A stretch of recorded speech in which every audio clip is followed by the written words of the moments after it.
सर्दियों की रात थी और नॉर्वेजियन देहात की खूबसूरती हर तरफ बिखरी हुई थी। बर्फ हर जगह चमक रही थी और हर चीज को एक सफेद चादर ने ढक रखा था। कसीफ जंगल के दरमियान में एक छोटा सा घर था जहाँ एक बूढ़ी औरत ईना अपने पोते ओले के साथ रहती थी।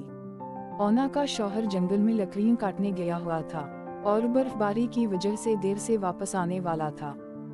ईना ने घर को गर्म रखने के लिए आतिशदान में लकड़ियां जला रखी थीं। बाहर की सर्दी से बचने के लिए ओले अपनी नानी के साथ बैठा हुआ कहानियां सुन रहा था। अचानक ईना को दरवाजे पर दस्तक सुनाई दी। इसने दरवाजा खोला तो वहाँ एक हिरन खड़ा था, जिसकी आंखों में दर्द था। इसके पैर में एक कांटा चुभ गया था और वो चलने के काबिल ना था। ईना ने ओले को बुलाया और दोनों ने मिलकर हिरन को अंदर ले लिया। इन्होंने हिरन के पैर से कांटा निकाला और उसे आराम से बैठने दिया।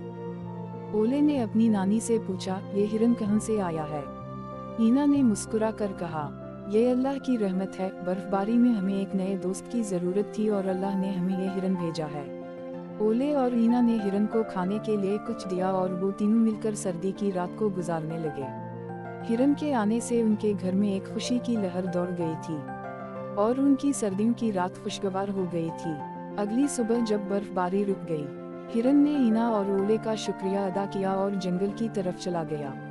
ईना ने कहा, देखो अल्लाह हमेशा हमारे साथ होता है, चाहे हम कितने ही अकेले क्यों ना हों। ओले ने अपनी नानी की बात को दिल में बिठा लिया और वो दोनों इस नॉर्वेजियन सर्दियों की रात को हमेशा याद रखते रहे।